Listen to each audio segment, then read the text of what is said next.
এটা হলো 15 ওয়াট 3 অ্যাম্পিয়ারের 5 ভোল্ট চার্জার। এখান থেকে এসি লাইনটা এখানে লাগালাম, এখান থেকে কেবল দিয়ে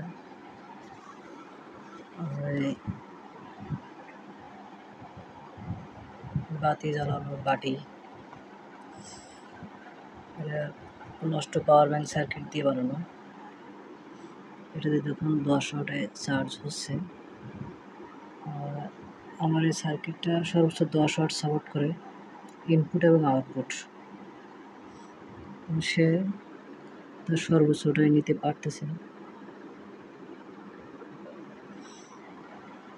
এ থেকে বোঝা যায় এই সার্কিটটা 10 ওয়াট তো দিতে পারে, আশা করা যায় 15 ওয়াটও দিতে পারে।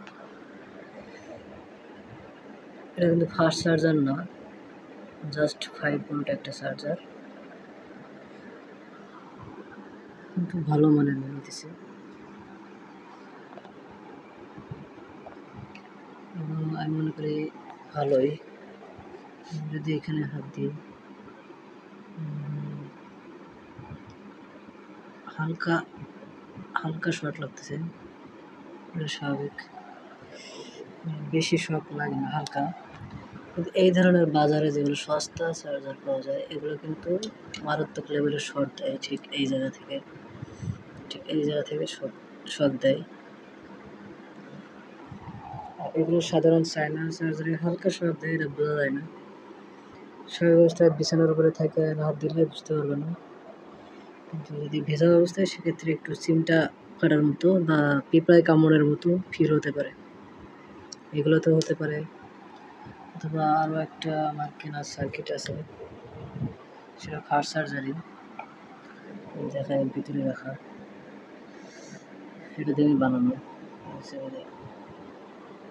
পিডি পোর্ট আছে, আবার ইউএসবি পোর্ট আছে। এখান থেকে প্রায় 22.5 ওয়াটের উপরে আউটপুট দিতে পারে। এটা আমার বানানো।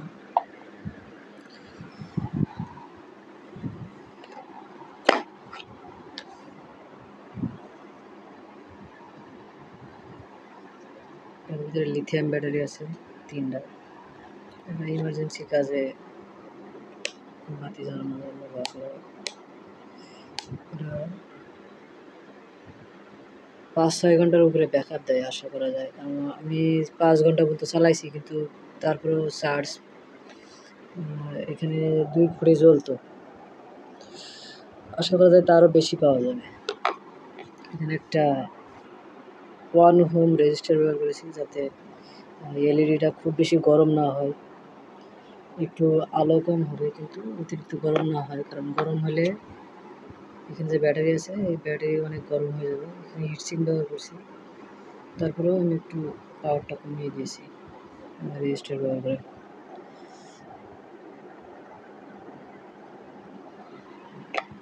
আপনারা এইভাবেও বানাতে পারবেন। আমি এলইডিটা একটা 1S BMS থেকে জ্বালিয়েছি, এর ভিতরে 1S BMS আছে।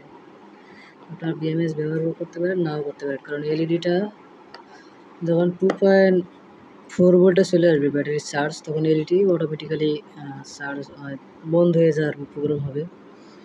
অথবা 2.3 ভোল্টেজের কাছাকাছি অবস্থায় এলইডি বন্ধ হয়ে যাবে। এক্ষেত্রে বোঝা যাচ্ছে যে লিথিয়াম ব্যাটারি অনেকটা সেফ। অবশ্য বেশি সেফ রাখতে চাইলে 3 ভোল্টেজে কাট করা বেটার, কিন্তু 1S BMS যেগুলো আছে এগুলো 2.5 ভোল্টে কাট করে, লো ভোল্টেজ কাটে। লো ভোল্টেজ কাট থেকে 2.5 ভোল্ট।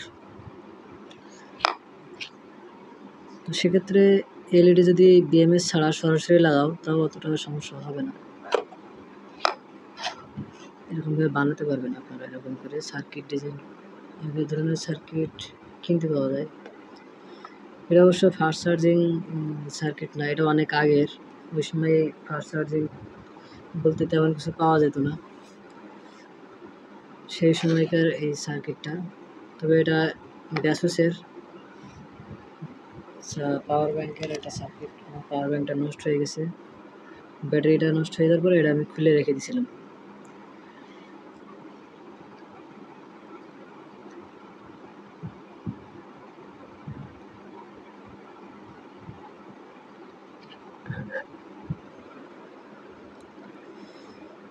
এটা আউটপুটও 10 ওয়াট, ইনপুটেও 10 ওয়াট করে নেয়, পারফরমেন্স যথেষ্ট ভালো।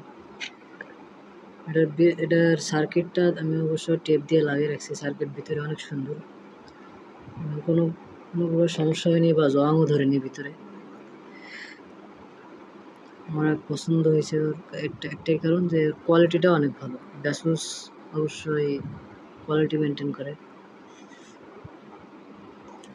এবং এর ভিতরে সব ধরনের প্রোটেকশন আছে, যেমন শর্ট সার্কিট প্রোটেকশন আছে। আপনি যদি এখান থেকে ইউএসবি লাগায় 2টা তার মাথায় যদি একসাথে করে দেন, তাহলে সার্কিটের কোনো সমস্যা হবে না।